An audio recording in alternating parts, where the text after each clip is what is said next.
Hey everyone, today in League of Legends Minis, I'm going to talk about engaging team fights. The strategy of League of Legends is quite complicated when you get down to the nitty gritty things. And engaging, although it seems simple, just do it, right? Everybody loves that phrase nowadays. It's actually not that simple. So without going into too much detail, since it'll take a really long time to do so, I'll talk about the two main types of engage, primary and secondary engage. There is a third term I want to add into this though, and that is initiation.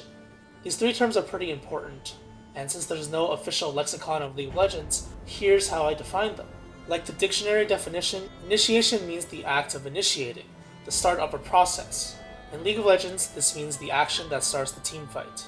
It can be a complex mechanical technique like doing an insec on Lee Sin, or simply getting caught by the enemy team. Because the latter exists, an initiation can happen without using an engage. An engage is when you actively try to produce a team fight by forcing your hand or the enemy's hand, which is done so by using abilities or items, usually through a crowd control effect on a target.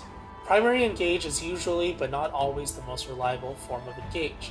It's often a point-and-click tool, or an instant crowd control that affects an entire area, or an ability that can pick off a priority target, putting them in a dangerous situation and putting your team in a favorable situation, which forces the enemy to react. For example, Annie's Tibbers is a form of primary engage. It's an instant AoE that can disable the entire enemy team and allow your team to follow up. Thresh's Death Sentence is another form of primary engage. Although it's not as reliable as Tibbers because there's a long wind-up time and a single target, it has the ability to pick off a priority target, putting them into a bad situation and allowing your team to focus that target who has almost no options to escape.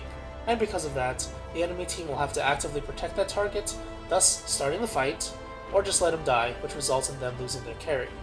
Secondary engage is follow-up to primary engage.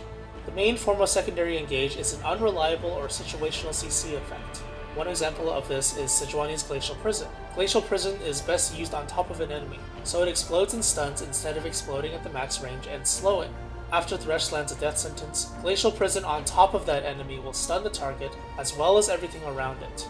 If Thresh lands it on a Callista or someone else of high priority, then the teamfight is basically won after the CC chains get layered. Another type of secondary engage is when a tank like Maokai uses Twisted Advance onto a priority target to continue the CC chain while also pushing up your front line.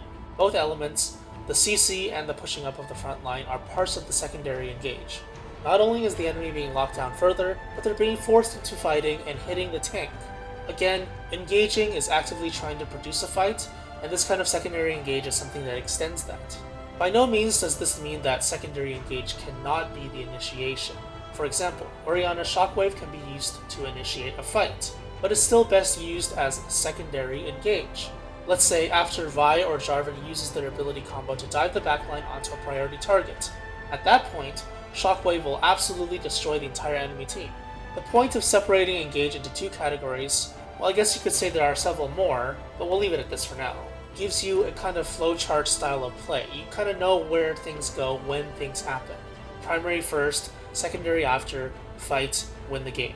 Obviously I'm oversimplifying it, but this is basically how you engage fights, and knowing the order of that is really helpful.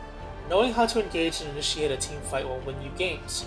Picking the right fights, picking off the right targets, forcing your enemy into a disadvantageous position, and knowing which abilities should be used at which points. All these concepts are foreign to many players, and are often executed incorrectly. But once you understand some of these nuances between primary and secondary engage, just working on mechanics will allow you to better set up advantageous fights for your team, and you'll probably win a lot more games because you'll understand the initial structure of a team fight. Anyway, that's it for this episode. I hope you enjoyed it, and as always, thanks for watching, and see you next time.